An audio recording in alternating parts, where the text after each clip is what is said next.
Hello everyone, welcome to जनित IAS. आज की क्लास में हम डिस्कस करेंगे सुकरात के शिष्य प्लेटो के बारे में। इनके जीवन परिचय और इनकी प्रमुख शिक्षाओं को समझने का प्रयास करेंगे और उनकी आधुनिक समय में क्या प्रासंगिकता है और एथिक्स में किस तरीके से आप गवर्नेंस के अंदर, एथिकल गवर्नेंस में प्लेटो को किस दृष्टिकोण से देख सकते हैं, उनके सिद्धांतों का यूज किस तरीके से आप कर सकते हैं। इन सारी चीजों को समझने का प्रयास करेंगे। यूनान के ये प्राचीन दार्शनिक थे। इनका जन्म 427 ईसा पूर्व में यूनान के एथेंस नगर में एक समृद्ध और प्रतिष्ठित परिवार में हुआ था।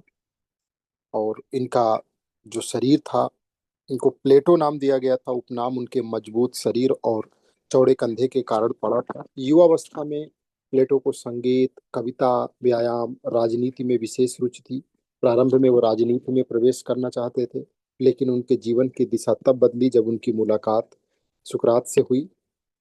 सुकरात के विचारों और उनके व्यक्तित्व से प्रभावित होकर के प्लेटो ने दर्शन को अपने जीवन का लक्ष्य बना लिया। और प्लेटो लगभग 20 वर्षों तक सुकरात के शिष्य रहे। ठीक है, 20 साल तक उनके ये शिष्य रहे। 399 ईसा पूर्व में जब एथेंस की अदालत ने सुकरात को मृत्युदंड दिया, तो ये घटना प्लेटो के जीवन पे गहरा प्रभाव डाल गई। उसके बाद प्लेटो ने एथेंस छोड़ दिया और लगभग 12 वर्ष तक मिस्र, इटली और सिसिली जैसे देशों में की यात्राएं की। और वहां उन्होंने विभिन्न दार्शनिक विचारों का अध्ययन किया और अपनी शिक्षाएं दिया। वापस जब वो एथेंस आए तो लगभग 387 ईसा पूर्व में एक एकेडमी नामक एक विश्व का पहला उन्होंने उच्च शिक्षा संस्थान स्थापित किया। और ये लगभग 900 वर्षों तक ज्ञान का केंद्र बना रहा। इसी अकादमी में आगे चल करके महान दार्शनिक जो इनके शिष्य बने, अरस्तु, उन्होंने शिक्षा प्राप्त की थी। प्लेटो ने जो अपने विचार हैं, उन विचारों को मुख्यतः संवाद शैली में, डायलॉग के रूप में लिखा है। उनकी जो प्रसिद्ध कृतियां हैं उसमें द रिपब्लिक है, कैसा आदर्श राज्य होना चाहिए, और उसके लिए तमाम बातें इसमें बताई गई हैं कि राज्य, आदर्श राज्य, न्याय, दार्शनिक राजा और शिक्षा प्रणाली के बारे में। दूसरा द लॉज, इसे हिंदी में जो है कानून या विधि कहा गया है। और इस ग्रंथ में प्लेटो ने राज्य की शासन व्यवस्था, कानून की आवश्यकता, आदर्श समाज के नियमों पर अपना विचार प्रस्तुत किया है। उसके अलावा उन्होंने द सिंपोजियम, इसे प्रेम पर संवाद या प्रेम का दार्शनिक संवाद कहा जाता है, इसमें इन्होंने प्रेम की प्रकृति और उसके विभिन्न रूपों की चर्चा किया है। उसके अलावा द एपोलॉजी, इसमें सुकरात का बचाव या सुकरात का आत्मपक्ष कहा जाता है। इसमें एथेंस की अदालत में सुकरात द्वारा अपने ऊपर लगाए गए आरोपों के विरुद्ध जो बात रखी थी वो वर्णित की गई है। इनका निधन 347 ईसा पूर्व में हो गया। इनके विचार आज भी राजनीति की दिशा में, शिक्षा की दिशा में, दर्शन की दिशा में अत्यंत प्रभावशाली हैं। सुकरात और प्लेटो के अगर संबंधों की बात करें तो दोनों लोग शिष्य थे। सुकरात के शिष्य थे प्लेटो, और सबसे प्रमुख शिष्य थे। ये शिष्य और गुरु की परंपरा 20 सालों तक रही। सुकरात स्वयं कोई पुस्तक नहीं लिखते थे। उनके विचारों को प्लेटो ने संवादों में सुरक्षित किया। प्लेटो की कई रचनाओं में मुख्य पात्र के रूप में सुकरात ही दिखाई देते हैं। सुकरात की प्रश्न उत्तर शैली को प्लेटो ने आगे विकसित किया। सुकरात की मृत्यु के बाद प्लेटो ने उनके विचारों को व्यवस्थित दर्शन के रूप में विकसित किया है। तो इस प्रकार कहा जाता है कि सुकरात ने प्रश्न पूछना सिखाया और प्लेटो ने उन प्रश्नों को दर्शन का रूप दे दिया। और इस तरीके से जो दर्शन की यानी फिलॉसफी की ये शैली थी वो आगे बढ़ी। अगर प्लेटो की प्रमुख शिक्षाओं की बात करें तो इसको समझिएगा। आज के समय में इसकी प्रासंगिकता के बारे में भी जानेंगे और एथिक्स में इसके यूज के संदर्भ में भी समझने का प्रयास करना है। देखिए, आदर्श राज्य का सिद्धांत दिया है प्लेटो ने।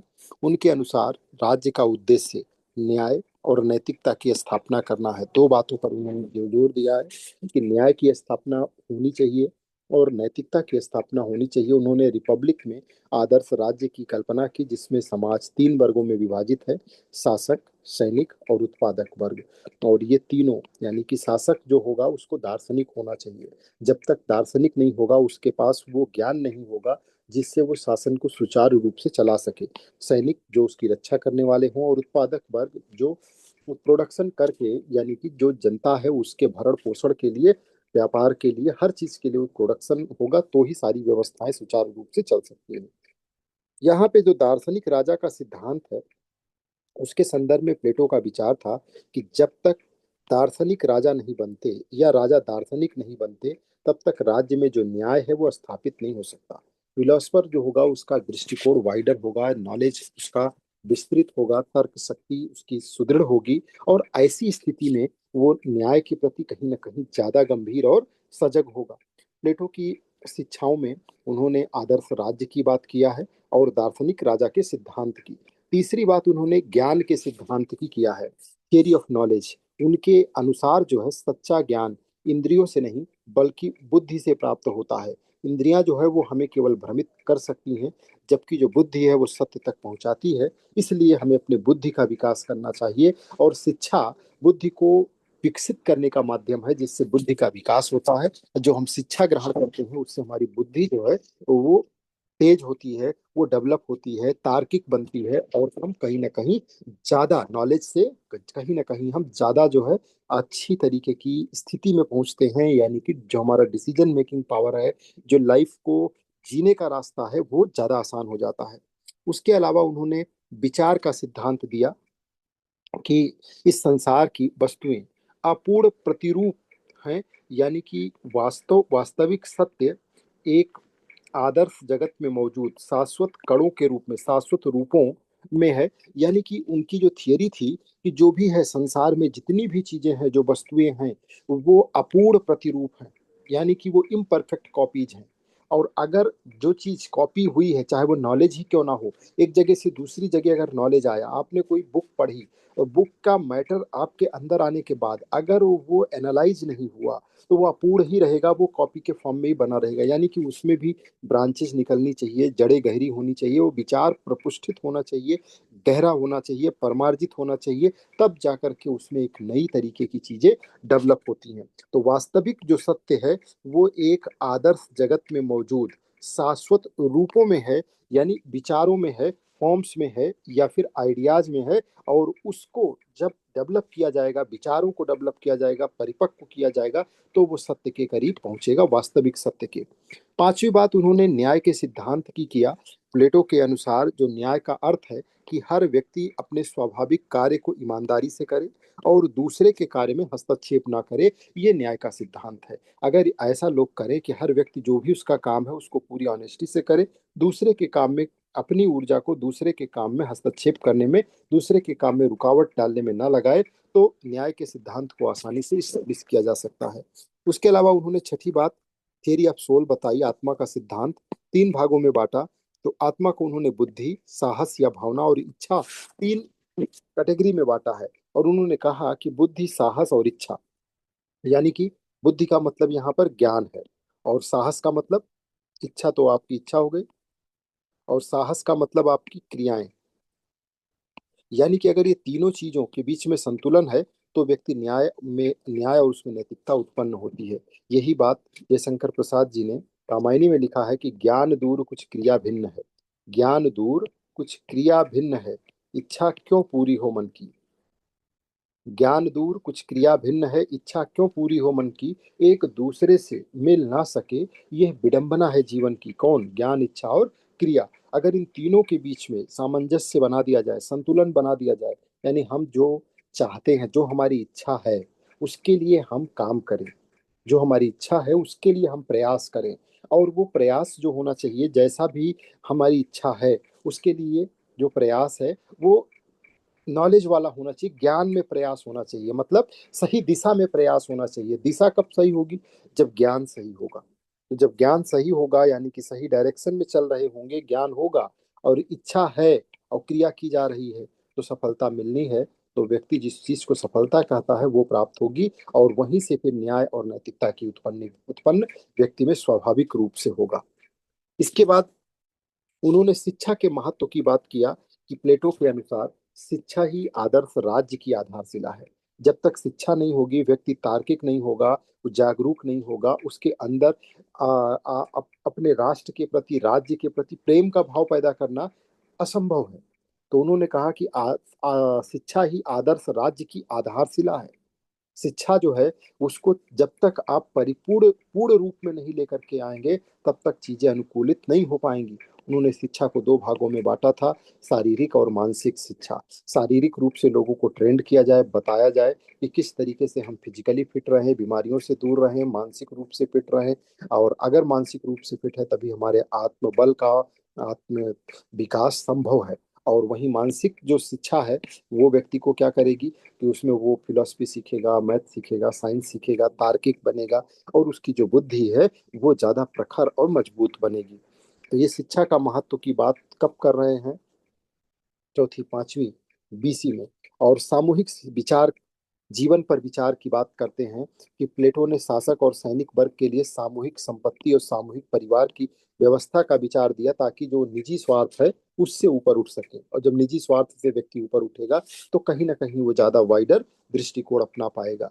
नैतिकता और सदाचार, प्लेटो के अनुसार मनुष्य के चार गुण हैं। एक तो उसके पास में बुद्धिमत्ता, विजडम होना चाहिए, साहस होना चाहिए, संयम होना चाहिए और न्याय होना चाहिए। ये नैतिकता और सदाचार के मनुष्य के चार गुण हैं। कि उसके पास सोचने समझने तार्किक क्षमता होनी चाहिए, आत्मबल होना चाहिए, सेल्फ कंट्रोल होना चाहिए, कि संयम इतना बेहतरीन होना चाहिए कि वो धैर्य के रूप में हो, वो अपनी इच्छाओं को कंट्रोल करने के लिए हो, अपने मोटिवेशन को बनाए रखने के लिए हो, डिसिप्लिन को फॉलो अप करने के लिए हो। और न्याय के प्रति अगर व्यक्ति का झुकाव है, वो न्याय प्रिय होगा, तो वो क्या करेगा?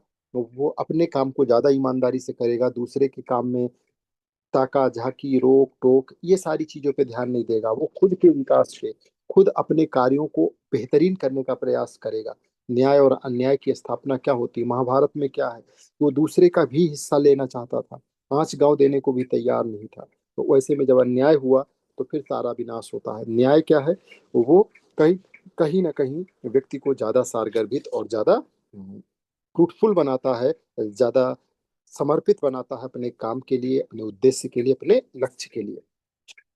तो ये इनकी शिक्षाएं थी। 10वीं शिक्षा में उन्होंने कहा कि आदर्शवाद होना चाहिए, यानी कि पाश्चात्य आदर्शवाद का इनको जनक माना जाता है प्लेटो को। उनका मानना था कि वास्तविकता का मूल आधार जो है वो विचार है, ना कि भौतिक वस्तुएं हैं।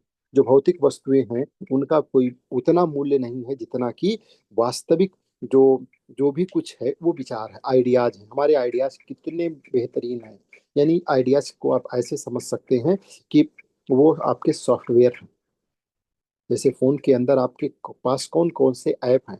फोन तो सबके पास हो सकता है, लेकिन ऐप बनाने की, ऐप को डेवलप करने की जो कला है, और ऐप किस तरह का है, उसको कैसे आप यूज कर रहे हैं, तो आपके विचार कैसे हैं, कैसी सोच है, कैसा दृष्टिकोण है, क्या नजरिया है, वो सारी चीजों को उन्होंने आदर्शवाद माना। कि आदर्शवाद क्या है? तो वास्तविकता का मूल आधार विचार है। जितने अच्छे और जितने मजबूत विचार होंगे, उतना व्यक्ति जो है वो बाहर से भी, उसका बाहरी स्वरूप भी उतना मजबूत होगा। बाकी जो भौतिक वस्तुएं हैं उनको वास्तविकता का आधार नहीं माना जा सकता, क्योंकि वो स्थावर हैं, उनमें नित्य नवीनता की कल्पना आप नहीं कर सकते। जो विचार है वो डेली परिष्कृत होता है, नए आयाम को अपने साथ शामिल करता है, नई जो है तरीके की जीवन शैली, नए तरीके की खोज में वो हमेशा लिप्त रहता है।